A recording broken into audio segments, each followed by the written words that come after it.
Are you ready to learn? Because my super experienced guests are ready to share some really valuable information. Make sure and listen all the way to the end to get help and support. So let's start with the best audio experience. Over 10 years ago, I had formula. Invest $1 and get $2 back. Today, it's not because of high competition. It's hard to get results, but you can sell customers more times. Your customers can bring more their friends. So it's called Lifecycle marketing. I'm so excited to discuss this topic with Greg Leach. How are you? Doing great. How about yourself? Yeah, I'm doing great. We discussed a little bit before the podcast. Wednesday, awesome day. By the way, I remember on school, I hated Monday. Right now, I love it. I love Friday. I love each moment. It's more important to enjoy the process, to love what you do, then everything will be fine. Before we start, just tell more about yourself, experience, background, and why you decided to share with us about this important topic. Yes. So obviously my name is Greg. I've worked in the tech industry for like 10 plus years. I've spent time working in like big tech companies like Microsoft and like Intuits of the world of like QuickBooks and TurboTax and Mint. And then I've probably spent the second half of my career really working with startups and helping them be successful, helping them scale. So right now, I find a lot of my passion right now is really within the small business and fintech space. And I've had a bunch of different roles working in those types of companies, from growth marketing roles to product marketing roles to lifecycle marketing roles. To even some like product management roles. And really my passion is really just like, how do you build like sustainable businesses and how do you drive growth and really sustainable, solid like unit economics of that growth, and just driving adoptions of like really compelling products that have like a really strong product market fit. And overall, for me, it's like why I'm here is I think there's like just a lifecycle marketing is something that is kind of forgotten. It's not the thing that people think when you want to turn on some performance or SEO, but it's like a really actually important channel for you to actually drive better retention and monetization. And it's like a way, it's actually another lever that you have as a business to keep growing your overall like user base overall, and actually driving like stronger retention, monetization that actually funds your acquisition.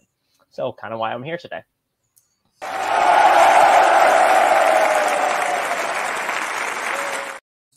Nice, love it, especially about retaining customers. I know it's important because retaining customers costs 5 times less than acquiring new ones. So let's talk about how to retain customers longer. Provide any tips, insights, how to do it, because I see when companies spend so much time and resources looking for new customers, but they can forget about pain points that existing customers have. And for me, loyalty, if you need loyalty, buy a dog, but customers are looking for better products, propositions.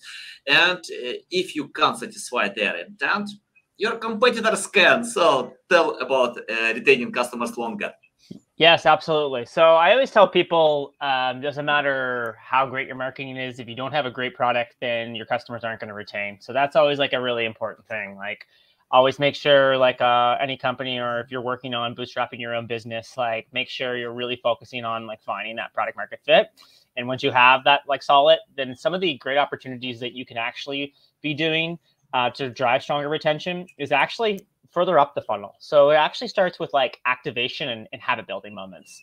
So as you come in, it's actually too late when you're already a current customer and you want to churn, right? It's like any one of us. We're using a product that we've used before. We've made the decision that, okay, you know what? It wasn't for me. Well, our likelihood is we're not likely going to come back. And that's usually the case. So I always look at how do you really work on retention is like, how do you have a seamless experience to get them activated, however you define what that activation moment is. It's very important, what is that activation moment that actually leads to less churn. And then I think a lot of people understand that piece. What people forget is really about like, what is the habit building moments you can build within your products. So a lot of times what I've done working in companies is we basically use data to help us determine like who are our most successful customers, and then what core moments did they take and actions did they take in the product, and how do we actually build lifecycle campaigns to get them to create those actions, right? So say, as an example, has been very famous, where in Slack, hey, send like 3 Slacks in the first 7 days, right? I think Facebook was famous for this. It's like add 3 Facebook friends in the first 7 days. So it's really important that you just establish what the action moments are, and then time bound it to either a week, a month, 2 weeks, depending on your product usage is. And I think that is like the most important area for companies to focus on. And if you can focus on that, you're really going to greatly improve your retention, because you're building habit for those users to be far more successful. And then there's also other opportunities that you could be doing further down the funnel around engagement and like kind of churn prevention. But I would say that is the most important piece. Yeah, nice. Okay, let's talk about reply to customers' pain points immediately. Not immediately, but as soon as possible. Because, I see when companies that have a lot of customers, they can't provide customers feedback fast. They usually use AI tools, chat tools, but they can't help a lot. So, and it's annoying, when you need to wait for the right response. Can you tell what to do if you have a lot of customers and they need some support? And I often see this issue with Microsoft, LinkedIn. Even it's interesting, once I got this issue with PNC Bank, I opened my account, but in one day when I need to make important payment, I got the message, your account blocked. So what I need to do? I started to call them. After wasting 30 minutes, I got it. I need to came to the office. When I came to the office, I spent an hour to wait my turn. Then the manager replied to me, no, you need to call to this phone. And I wasted the extra 2 hours waiting in call center just to reply to simple questions about security and something like this. Then my account was unblocked, but I wasted, I don't remember, like 6 hours, to make first my payment. So can you tell how to decide such issues when companies like PNC, like Microsoft, like LinkedIn, many others have a lot of customers, but they need to help them now because it's annoying when you are wait for a long time.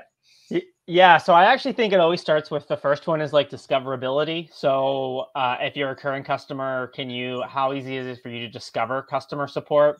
I think we've all been there before where we're trying to search for a phone number, and a lot of companies try to hide that piece. So I think the most important thing is find that if that's within like an app that you're using, right? Or there's like something that's like very clearly lined out of like, what are your customer support options?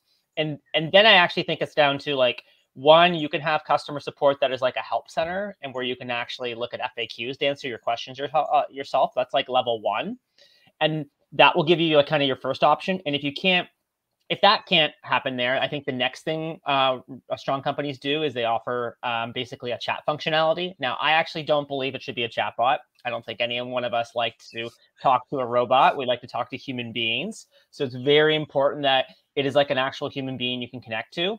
And then I think if you cannot figure it out through chatting back and forth, the third option I actually think works out really well when you want to talk to someone, if that's on a video call over the phone, is give them like a Calendly link to schedule on their time. So they don't have to sit on anything. Basically the customer support calls you, and they have a set of availability, and you can kind of book with them. And I think that to me is like how you create like a really great like customer support, is really around discoverability and scheduling on the customer's time that actually leads to like a really strong outcome that I think is a positive experience. Yeah, interesting. Okay, let's talk about marketing strategy. Can you tell how to create marketing strategy considering that you need to retain customers longer? So any insights, tips about that? Yes. So I always think to build like a marketing strategy, it always starts with like, first, obviously, like what is the business goals and objectives, right? That should always be first. Like marketing, you should never build a marketing strategy that doesn't align to like the company overall objectives. And then I think from there, it really comes down to like, what are from the business mandate, like what is the marketing objectives, and like really establishing what those are. And then once you have that in place and like what your your core outcome is, then establishing what that strategy is off of that, right? So if the goal or objective is we want to retain customers longer, then the way to think about it is like, as you build marketing strategy, is like, okay, so what channels today acquire very quality, healthy customers, right? How do we double down and focus in on there? That could be bet one. Bet two could be about like, okay, what are the lifecycle campaigns to help retain longer, right? And I think that's the way I think about strategy is like, it's really around like, what's your overall objective? And then look at the data you have today that informs if it's about like retention, like what are your levers of retention? And then from there, building like the tactics that you actually want to do across like growth marketing, performance marketing, SEO, life cycle, product marketing, etc. You remind me Bill Gates. Once he said in interview, for example, if he has product A and product B, invested X amount of money to product A and X amount to product B, but if product B sells 2 times more, the second time he invested 2x money to product B, ignoring product A because of getting more. So, and I see when companies are trying to sell all products without priorities, and you mentioned that to find these products. Can you tell more about that? How to prioritize things, how to find them? We need to pay attention to only best-selling products, or any tips about that? Yeah, if it's about like, if you think about like prioritization and like, hey, where do you place like your bets, right? Like I think it's about like the most important thing when you think about that is like, what's your like prioritization framework, right? So if it's about like you have a whole bunch of ideas you want to do and you want to try to prioritize that, I always look at like prioritizing off of like basically impact, like how much confidence you have and like effort. Like ICE frameworks are pretty famous out there, right? I think you could look at that and just like evaluate and basically have a ranking system. So like if something is like massive impact, you have high confidence and it's low effort, like that's a no-brainer to do. It gets a lot harder if you like, I think it's medium impact. I have low confidence because I have no data to tell me if it's right. And it's like high effort. Then that is right away is like, okay, that should be like lower down like the totem pole. And I think if you're asking yourself, how do I identify impact? Because effort would be an easier one to figure out. How do I identify impact and confidence? I always say it's about like looking at any data point you can get. If that's your internal data that you've had on like what you've seen is successful, or external through like market analysis and competitive analysis, that could help build stronger confidence. And then impact, if you don't have necessarily any data on that today, then it's about like, how could you be scrappy with testing to be able to get some type of like some type of conversion rate that could help inform what that impact is. And I think it's all a little bit of an art and science when it comes to prioritization. Sometimes you're going to be really strong and it's going to work out well, and sometimes it isn't. And I think it's just about constantly like iteration. Nice. Okay, let's talk about how to craft the right message. For example, once I watched presentation of new Apple Watch, Tim Cook shared 3 stories. He didn't share a lot of features that probably other watches have. He shared 3 stories how Apple Watch can decide my problems. And after that, I bought 3 pairs for me, for my wife, for my son, because I can't buy only for me because they probably kill me. But I bought 3 pairs. Today, Atlantic Ocean owns my Apple Watch, but it happens. It doesn't matter. But I found how Tim Cook is great with sharing stories. To tell about how Apple Watch can decide my problems, simplify my life, make it better. And after that, I got the feeling of owning this Apple Watch. Can you tell how to provoke this feeling? Because I see when big brands like BMW, I don't see a lot of features. I see happy people who drive this car, who is happy to have it, but I don't see any other features on their marketing. Any insights about that? How to craft the right message to create the feeling of owning this product? Yeah, I always actually think it starts with like how do you want to position your product in the market before even like get into the message, right? So you do that through understanding your competitive landscape, and understanding like who your target customer is and like what problem are you solving for, right? So start with like the problem, start with who that customer is, and understand the market around you, so you know that you're like how you can differentiate yourself and like define a value prop. And I think like once you've done that, then you can get into the actual messaging. And the problem a lot of tech companies run into is their messaging becomes about feature dumping. But like it actually doesn't mean anything to me. So instead, the way to think about messaging and building off copy off of your positioning is off of benefits. So like, what is the emotional benefit? It could be about saving you time, right? It could be about like, it could be tax season and I'm building you confidence, right? Because I lack confidence and I have all this fear. It could be something that's like, it reduces my anxiety.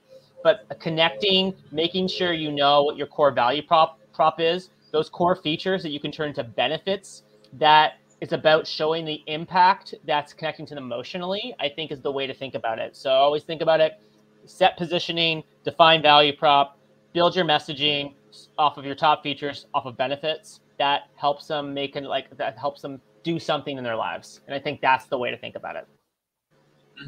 Okay, let me describe 3 customers. Once my son asked me to buy a soccer ball. I opened Amazon and told him, I'm sorry for this noise. Someone decided to cut press. But anyway, let's do it. And he asked me, please buy me a new soccer ball. I opened Amazon and what I saw that he only check out pictures, photos, nothing else. I usually check out prices, delivery. My wife can analyze this, reviews, to read some other stuff. So they're different. No, different customers, different pain points, different things. But I see when websites are trying to submit all possible information. Sometimes they don't need it, because it makes our lives harder. For example, if I don't need something, why I need to check out this information? Simplicity is key. When you open, it's simple to understand. Tell about how to learn customers to understand. They want to see pictures, reviews, or prices, as I usually check out. So any insights about that? Yeah. So I would always say it starts with like, if you're landing on a website for the first time, you have little brand awareness already. First, it's like the first thing you want to show them is like a hook, something that like right away in your hero, you want to lead with some type of lifestyle imagery. That actually always works better than product shots. Historically, will convert better because it starts to build emotional connection, and make sure that you have a really compelling like one-line headline. That could be, hey, we're free, or we're whatever problem we're solving for. And then I think the most important thing to get into, because it's a new thing you've not seen before, is social proof. So that social proof is like customer testimonials. Could be you got into some publications with some really big places like the New York Times or Forbes or something, and really starting to say, okay, that's really interesting. This is legit. And then the second piece of that is like, what are you, right? So you have to make sure like what are the core, like I can figure that if I'm a bank account, or if I'm a Netflix product, or I sell basketballs, I know what you are. And then how are you different? I think those, and then you should have a section below that is about like explaining like, this is how we are different and why we are better than this basketball over here, because we can bounce 3 times higher, right? And I think those are the most important elements, and make it as simple as possible. You do not want to put a ton of copy in there, and you just want to have like a one headline and one little sentence. And the idea is to like bring them in to want to go to some of your other landing pages to learn more, in order to get them to convert. When I open apple.com, I can see very simple landing page. Only nice picture of iPhone, a few words, even make difference, something like this. Very simple. But if I open Amazon, I can see a lot of items, many products, because Amazon owns data. I think Amazon understands what kind of products I needed because of personalization, many other stuff. Apple is trying to simplify my life. How to find the balance between Amazon methods and Apple? For example, on Apple, I see simplicity. On Amazon, I see a lot of choices, but personalized choices. Any insights how to find the balance between submitting a lot of items and just the best seller? Yeah. I totally agree with that. Right. If you think about Amazon, you've kind of already made your decision of like, I'm just searching for something. Like I have massive brand awareness. I know Amazon's legit. So I just need to go on there and make my decision. Where you think about Apple is like trying to sell you like they're all their suite of products. And it's almost like a life cycle, like a lifestyle that you go with them. Right. And there's a lot more decision making as part of that because you're buying very expensive products that cost a lot of money. Right. So it makes sense why they're kind of branding it that way, where it's building more of an emotional connection and selling you like this emotional narrative that you can be part of like the Apple cult in a way, where Amazon's as simple as like, hey, I'm looking for toothpaste, so I just need to go on their website and buy toothpaste because it's cheaper than me going to the store. Yeah. Okay, let's talk about how to double sales. For example, I see when companies are trying to share more budget for marketing, but sometimes it's better to sell, to double sales to loyal customers, to provide additional features, additional items.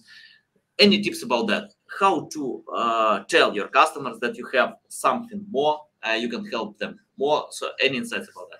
Yeah. So I think like the biggest thing is like if they're already like current customers that have already signed up, and now it's about like, I look at that as like, how do you start cross-selling? How do you get them to adopt like other features, other products, right? So like the important thing there is like you have to be very clear on like what they want. So a lot of times if you think about like lifecycle campaigns, you can either, okay, so if you have another product that you want to sell them, who would be the best fit for those? So how do you think about targeting, building off of lifecycle campaigns, either through like in-app messaging, push notifications, email, and then think about what's the right message and value prop. Like, so when they receive that email, what's on there, and then at what moment does it make sense, right? When they first come and join your product, probably doesn't make as much sense. Maybe 30, 90 days into their product, when you started using it, great opportunity to start cross-selling. And that's the way I generally like how I think about like how you start to introduce new features and new products. And then as you bring up more and more features, you can be able to make those announcements across your customer base consistently. Yeah, nice. Okay, can you list common mistakes that companies still do, and any insights how to find a much better way? Yeah, so common mistakes companies make is they just try to do a very blanketed approach. So they try to sell all their features and products to everyone, and you have different types of customers within your current base. So it's really important to segment, right, and be very targeted. By doing that, you're going to see a really strong conversion rate. Naturally, like if you go out to everyone and try to like mass appeal, like you're not going to see like the best results. So to me, the most common, the common mistake is just not targeting, and and also thinking about when is the right trigger moments. Like maybe when someone actions something, like Amazon's really great at this. They see you buy something specifically. You might see all of a sudden you get an Amazon email that says, "Hey, have you considered these types of things?" Right? They're targeting you and they're doing it at the right moment and recommending things that like make sense. And I think that is like the misconception that most companies make. On your LinkedIn profile, I see your skills. Business and marketing strategy. Can you tell how to unite business strategy and marketing strategy? Because many companies struggle to scale the business. They think that marketing can help or anything can help. Just tell more about insights, how to unite marketing and business strategy. Yes. I look at like marketing strategy is just like it's helping you grow, like find distribution for your business strategy in a lot of ways. I actually think it's like it's helping you develop actually what's your compelling value prop and hook, and then what's your distribution or channel strategy to bring people in, right? And I always think it starts with like on the business side, like things like what are your like, okay, what's the company's mission? What's our objectives? What are our big bets across the company?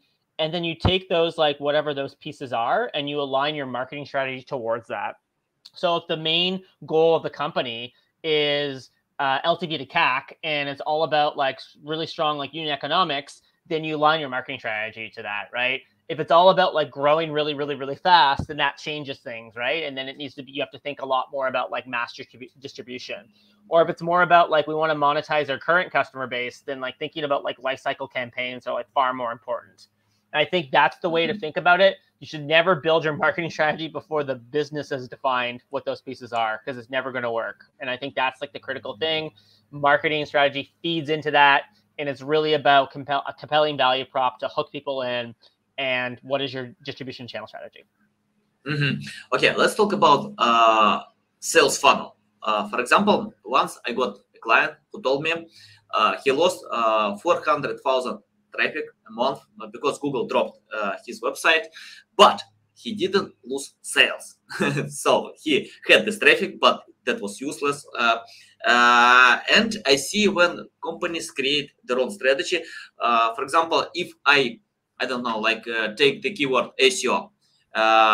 It's hard to compete with many big websites like SEMrush, Ahrefs, many others in the top 10 results, Moz.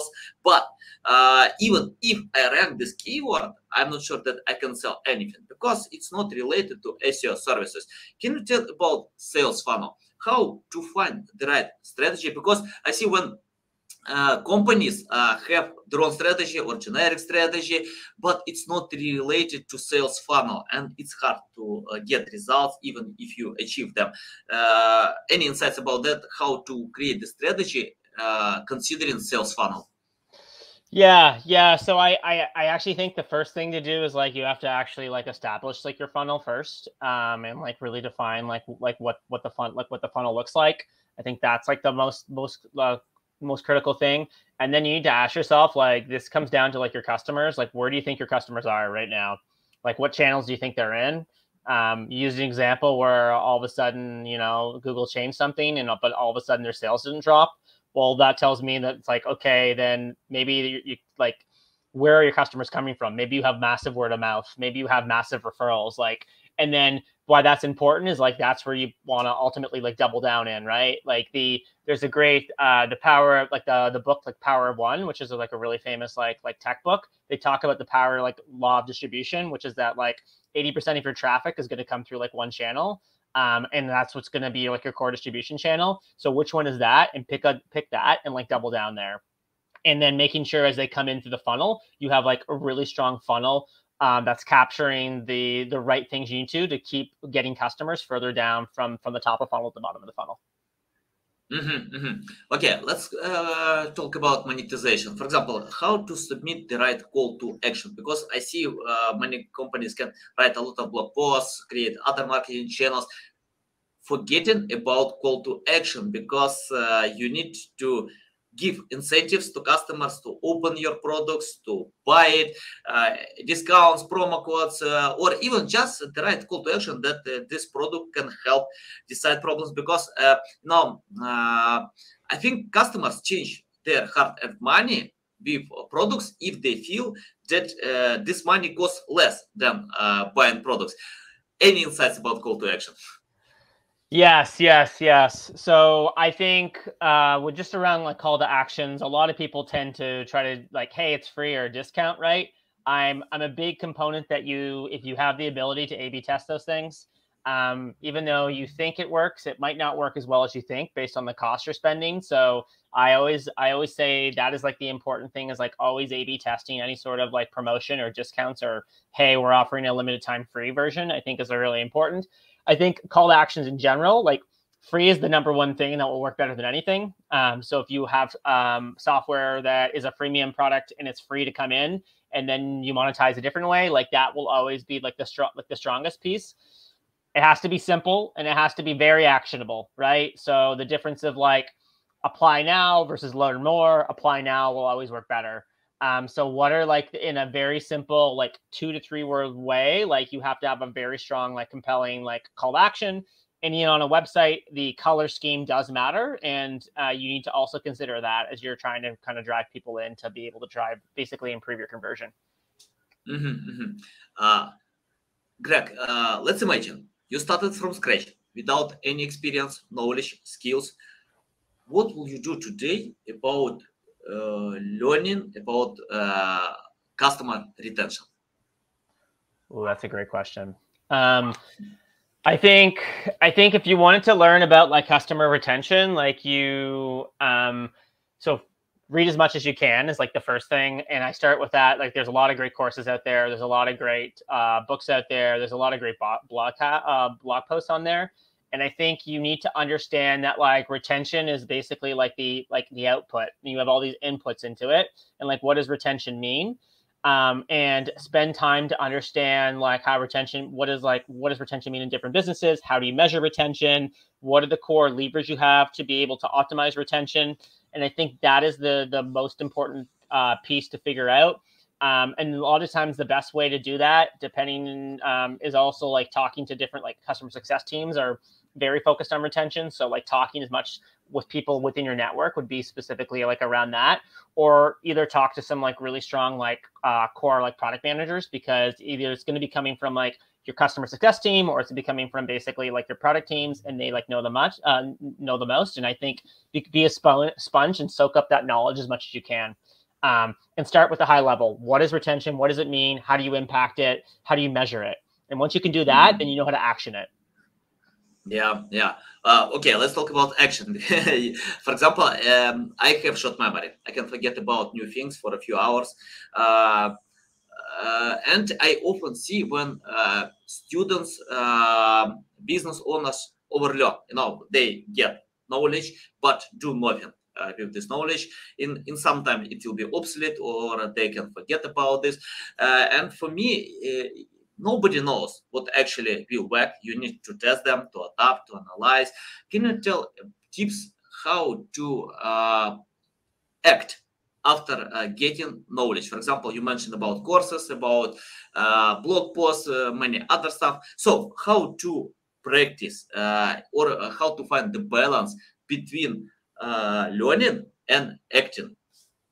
Yeah, so if it's about like actioning, like the best thing you can be doing, like my recommendation, if you're starting your own company or bootstrapping, or you're working at a company right now, to me right away, like start looking at like your retention rates, right? If you haven't been able to do that, like start to build like data around that, and start looking at like, okay, what does retention mean in the company? What does our retention rate look like right now? Is it going down or going up? What influences retention?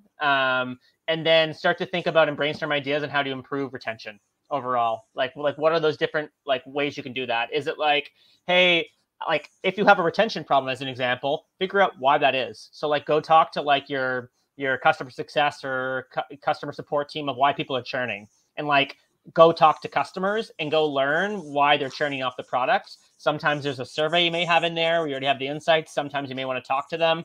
But like the best way you're going to learn is by ingraining yourself into like customer insights to learn like, oh, price is an issue. Actually, we're missing these features. I didn't see the value, right? And then once you have those insights and you understand like the data internally and you understand your customer, then you can actually start building campaigns, right? Around that to start actioning, like, how do I fix it?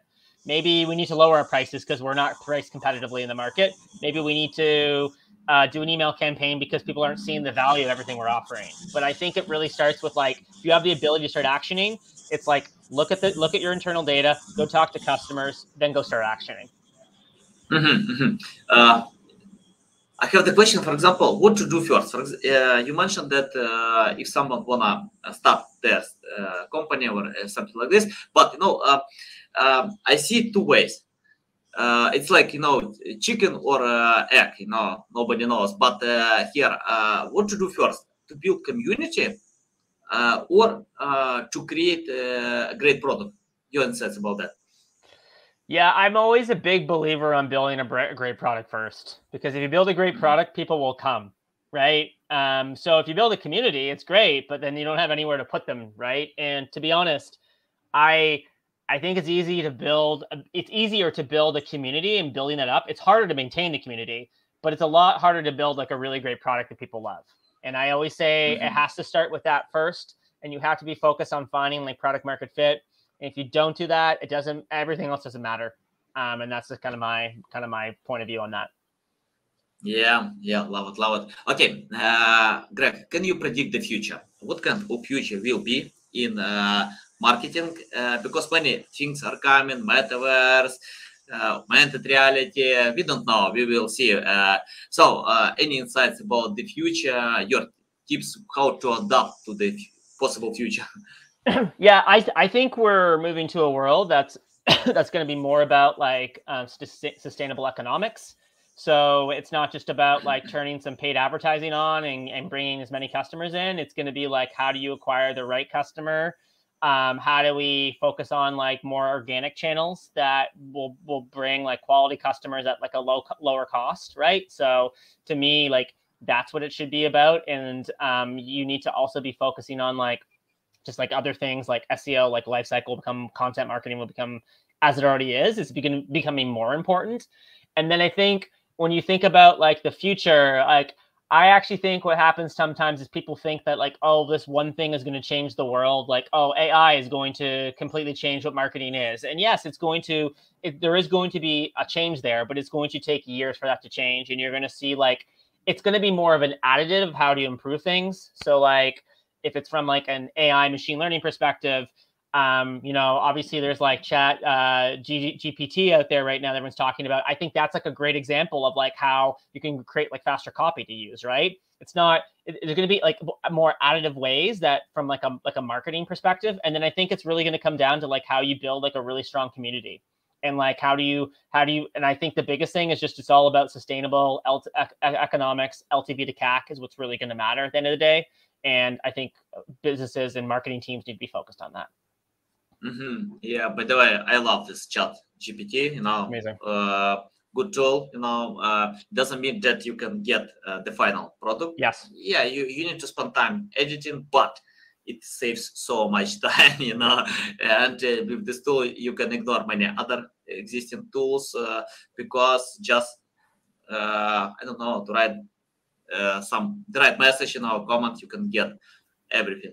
So yeah, Greg, by the way, do you use AI tools, and what kind of tools can you recommend to listeners? Oh, tools and just like different like marketing tactics or tools like, okay, for marketing, for marketing, I think for marketing there's like lots of tools out there that you can like adopt. One, if you want to use like Lifecycle, you need a CRM tool. So again, it depends on like the budgets you have. Like there's much different CRM tools if you're bootstrapping versus if you're like, you have like a Series A, Series B company. That's like a really big one there. You obviously want from like a data analytics perspective. So like cool, like Google Analytics is going to be like critical for that. You also need like in-product analytics potentially. Tools out there like Amplitude. You can do Mixpanel. I think like those are like really, really important like pieces. And I'd say like, those for me are like probably the most like core fundamental like tools that at least like I look at, right? Greg, I have the final question. Can you share your unique selling proposition? It's important today to, because we have interesting quote: if you sell to anyone, you sell to no one. So any insights about your unique selling proposition, why your services are better than from other specialist experts today? Yeah, I think the biggest thing for me, like from my end, is about like how do you drive strong adoption of whatever product, and how do you do that sustainably? And a lot of things that I focus on are not necessarily like the growth hacks that are out there. So for me, it's about how do you go to market? Who's your right customer? How do you position that in the market? What are your marketing channels you use at? What do you need to price at? All of these other things that not necessarily everyone like thinks about. And they're not necessarily like that flashy thing that you might see in a blog post, but it's about like how do you solve for problems? How do you really find product market fit? How do you have the right distribution channels to really help scale a more sustainable business? And that for me is something that like I'm passionate about and I focus on, and that's probably like different than what others kind of offer in the market. Nice. Love it. Greg, it's a big pleasure to get on the show, to learn from you. Tell our audience how they can reach out to you, learn more about you, follow you. Yes, absolutely. So my biggest thing is I recommend anyone can connect me across LinkedIn, Greg Leach. It's where I kind of will share blog posts. At one point I did run a podcast, not anymore. What do I post like kind of like on there? And then it's just also a way for me to like I make basically weekly posts that kind of talk about these things. And anyone can find me on there. I am on Twitter. I don't use it as much. I use it more for following, but like LinkedIn's the best way to find me. Nice, guys. You can find the links to LinkedIn, Twitter in the description below. Listen us on Apple, Google, Spotify. Thanks again for your time. A big pleasure. I love all your insights. So valuable, guys. You need to follow Greg on LinkedIn because you can see a lot of valuable insights. Okay, guys. Love you. See you.